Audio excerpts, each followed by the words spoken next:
hard to be rational and call this a rational perspective after that. It's one of the bad ones, isn't it? It really is. I think as each goal went in, you kind of was going from level to level of like, what kind of Chelsea defeat is this? Because I think once we got hit twice so quickly, I mean, especially under Tuchel with the lack of goals we score, you kind of are thinking if we go 2-0 down, it's quite hard to see us coming back. But particularly once the Harrison goal went in, the Koulibaly second yellow, you kind of knew it was that kind of day. And maybe there is a bit of me that wants to go, it's just a really bad day. But that isn't very interesting analysis. And also because I think there was a lot of things to happen today, particularly from an attacking point of view, midfield point of view, that we've seen before. At least we've had concerns growing in recent months around Tuchel and kind of how he's going to improve Chelsea offensively. You know, you look at that result and you look at how bad things went. I think a lot of attention, rightly so, will look at defensive mistakes. That is obviously what defined the game. But I feel that the lack of, again, attacking spark, attacking involvement from players who should be doing a lot more, should be involved. These are questions that we're obviously going to come up. And listen, you don't want to make dramatic, like, season-defining conclusions or remarks after a third game. I mean, as the time of recording this, Man City are losing. I suppose they probably won't end up losing that game. But, you know, it's very early on in the season. That's what I will say. But we still have to look at what's in front of us. And I think that longer trends are quite clear with Chelsea under Tuchel that will be concerning. And how is he going to rectify things when it isn't a big opponent? I think that it's so irritating, the precision, the intensity, the mentality of last week. And it feels like that Harry Kane late equaliser, you know, it wasn't, we didn't take that kind of the encouragement from that display into this game and kind of move on. I felt that this run of games with Chelsea, stylistically, I've said it before, I felt were good opponents for Chelsea. Leeds, I think, offer a lot of space out wide, particularly if you can work around their press, which Chelsea just didn't today, and were you know, masters of their own demise, really. Where to start? So let's go through the goals. You know, Edouard Mendy, I feel sorry for Mendy. It just in the sense that I know there was a lot of criticism on him and doubts about him during pre-season. And I felt that he made some good saves in the first 2 weeks to kind of silence that. But again, with his feet, you look at sort of a track record now of him doing this, either giving the ball away in dangerous areas, or today, which is such a horrendous error, and a keeper of his experience. I mean, it's always one of those things you just say, just hoof it out of play if you have to, even if it looks bad and a bit chaotic, you just do it. And it was, he got a warning earlier in the game, I think, from Aaronson closing him down. If there's one team, despite their flaws defensively, you just cannot sort of hang around on the ball against, it's Leeds. It's just baffling when you think about Tuchel stressing how they were kind of preparing for this opponent, and to give away mistakes like that. I mean, it just, of course, it let up that Leeds crowd, which are ready to go. It altered the course of the game, and psychologically Chelsea just looked frazzled then. They looked done. I mean, it was, you want to use a boxing analogy, like it was 2 quick punches and we were out for the count. I mean, the conceding the second so quickly from a set piece as well, a trend quickly early in the season. Chelsea are conceding goals from set pieces. That's 2 now. It completely altered the mood of the game. And Chelsea never, of course, recovered, even if there was some signs, very small signs of encouragement in the second half. You can look at sort of the early moments of that game when Raheem Sterling was out left and he had that chance early on. He should have at least hit the target. The irony being that he kind of gets a similar moment with Cucurella putting a nice ball in from the left. He finishes it absolutely brilliantly, but of course he's offside. Other than that, again, it was kind of tactically and offensively. That's kind of my criticism again with Tuchel. It's just either it's Reece James being played at centre-back, which is something I might sound like a broken record a lot this season, but I just don't like it. And the reason I don't like it is kind of it's kind of a small moment or a small thing within a game of a lot of problems, but I think it kind of signals a problem across the pitch where Tuchel is putting a handbrake on one of Chelsea's most offensive and dangerous outlets, who nearly scored again today. And it hurts us. It hurts us in two ways. I can understand it in the situation we were in last week against a very good Spurs side. You're trying to nullify Son. You don't have the centre-back you want, even though you have got Trevor Chalobah on the bench. You do it then. But against most opposition, I don't want to see Reece at right centre-back, because we already have problems creating good opportunities on a consistent basis and kind of progressing the ball as we were today. Real struggle, particularly through midfield, which I'll come to. But it's just a small thing of putting players in situations and areas that just, I think, harm the team in other ways. The next one is Conor Gallagher. Big day for him, but he was flustered today. I think he was poor today, but I think part of that was his positioning. You saw again, this is a guy who has spent most of the last season and most of his career so far. He's an attacking midfielder. He wants to get the ball. He wants to lay it off. He wants to move forward. You can have a go at him tactically, but I feel that Tuchel, it's another sign of using a system that I think has reached its peak with Chelsea, where it's a very one-dimensional midfield, particularly if you don't have N'Golo, you don't have Mateo Kovacic, who are comfortable in that system.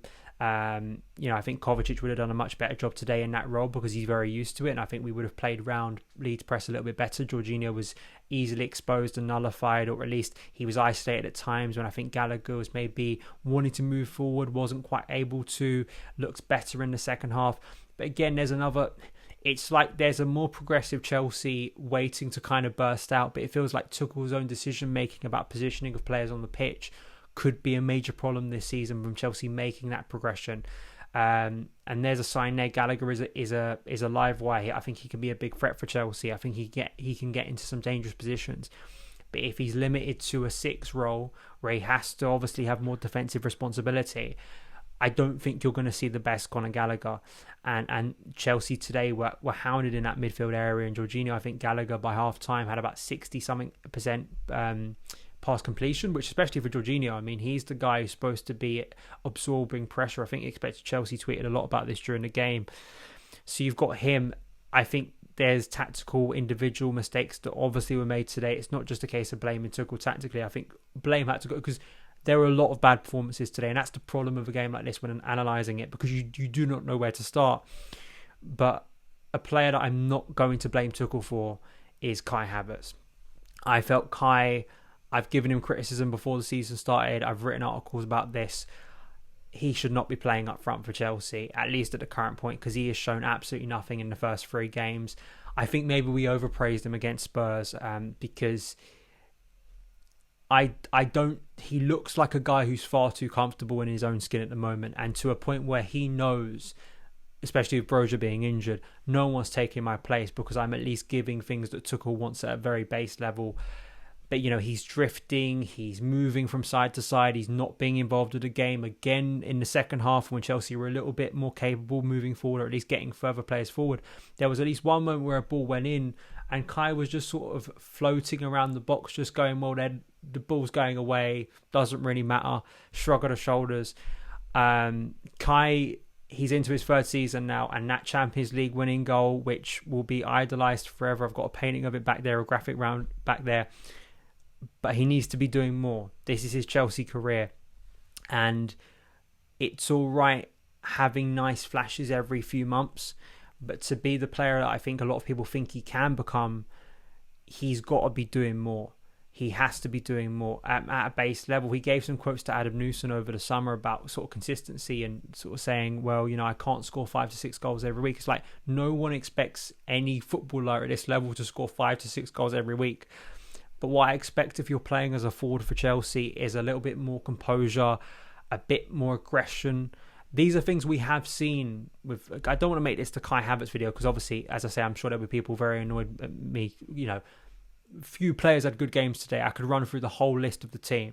Very few players had good games. I don't think any of them did, to be honest. Even players coming off the bench. I mean, Koulibaly was poor decision making, got done early in the game and then made a really stupid decision. Thiago Silva, tried to be composed on the ball but did very little to impact the team. I think Reece was a bit better in the second half, but just I think of every player in that team that you could run through, and I think you can think of at least 1 or 2 moments throughout the game where they fell victim to the overall sort of malaise at Chelsea today. in the players who were just consistently being outdone, outworked.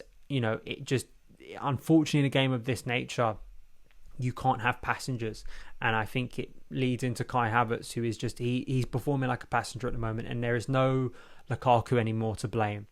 I think I said this during the summer, I think there was a lot of players last season who, because Lukaku became kind of the antagonist and the easy person to scapegoat, and I'm not saying that he was perfect, but now he's not there, especially if you're an attacker, the light is a lot harsher. Because no one's just going to turn. Maybe some people are because they dislike the guy in Italy so much that they want to blame him. But Kai, it shows why Tuchel quite clearly wants new attackers. But overall, I think Tuchel needs to take responsibility. Chelsea need to be more offensive. I think that defensively, you can't keep conceding goals and making mistakes like that so cheaply. It was, unfortunately, it's not just about missing chances in the final third. It's about what we're doing in the final third. It's how we're constructing attacks. It's how, against different types of opponents, Chelsea are able to still be productive and look like a threat. That's the problem, I think, for Tuchel. In big games against big opponents, I think he's made it abundantly clear and has proved to us enough times that Chelsea can rise to the occasion. But it's when you're facing awkward opposition, some who sit back, some who press you, some who are not going to give you the same space. You have to kind of work a way around it. That is something that Chelsea are still deeply struggling with. There is no foundation there in the attack. And despite our clamour for, I'm sure there'll be a lot of names being thrown in the comments right now about who Chelsea need to sign. I agree with expected Chelsea again. I don't think money is going to be the thing that's going to solve this quite easily. It may do in the sense that Aubameyang comes in and is maybe as a bit more of a profile of a striker that Chelsea want, and he's able to sit in the centre and gobble up chances a bit more. But I just think the way Tuchel is still approaching games from a conservative sort of risk-free approach that isn't working anymore, because now we're seeing individual mistakes. Chelsea needs to be more courageous, and I think that players who have come into the squad this year, like Raheem Sterling, like Conor Gallagher coming back from loan, and many others that we could speak about today, I think there needs to be an evolution of this team, because when we're getting beaten like that, and you need to get back into the game, and I'm not seeing any, because there's no sort of foundation of the attack to get back into the game. Things start to look very bleak because there's no kind of hope. Then you're like, how the hell we get? It was a main problem last season. Chelsea still look like a team, as I say, in that final third where Tuchel has the most scrutiny and the most pressure this season to get it right. There are still major question marks over how Chelsea and Tuchel specifically is going to improve this team. Whether it's in a 3-4-3, whether it's in a 4-2-2-2, whether it's in a 4-3-3. I don't think formations really matter today. I think obviously mentality, and you can't have goalkeepers trying to do Cruyff turns in their own 6-yard box at a ground like that. Obviously, individual mistakes cost Chelsea. If Raheem Sterling takes his chance and hits the target in the first couple of seconds of the game, of course, it's a very different story.